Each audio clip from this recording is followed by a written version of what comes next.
দাঁড়ান ভাই, কোথায় যাচ্ছেন? আমার এই ভাইয়ের কথাটা শুনুন। জাতীয় সঙ্গীত নিয়ে কি বলে একবার শুনুন, শুনলেই বুঝতে পারবেন।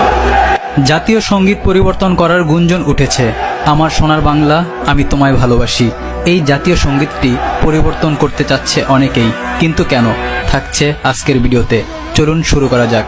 1905 সালে রবীন্দ্রনাথ ঠাকুরের লেখা এই সঙ্গীতটি 1971 সালের দেশ স্বাধীনের পর বাংলাদেশের জাতীয় সঙ্গীত হিসেবে আখ্যা দেওয়া হয়, যেখানে একটিবারও বাংলাদেশ শব্দটা উল্লেখ নেই।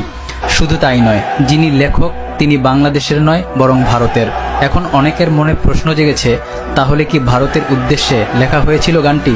যদি বাংলাদেশের উদ্দেশ্যে লেখা হতো তাহলে তো বাংলাদেশ কথাটি একবার হলেও উচ্চারণ হতো। শুধু তাই নয়, গানটিতে 3টি লাইন রয়েছে। এর মধ্যে একটি, তোমার আকাশ তোমার বাতাস আমার প্রাণে বাজায় বাঁশি, ওমা আমার প্রাণে বাজায় বাঁশি। এখানে মা কাকে বোঝানো হয়েছে? একটি মুসলিম দেশে সৃষ্টিকর্তাকে আল্লাহ না ডেকে মা ডাকবে কেন? এর জন্য আলেমরা এটা শিরক বলেছেন।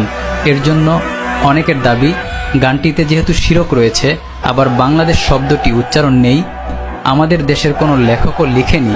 ইতিমধ্যে যেহেতু অনেক দেশের জাতীয় সঙ্গীত পরিবর্তন করা হয়েছে, তাহলে আমাদেরটা কেন নয়? বিপক্ষেও অনেকে বলছে জাতীয় সঙ্গীত কেন পরিবর্তন করতে হবে।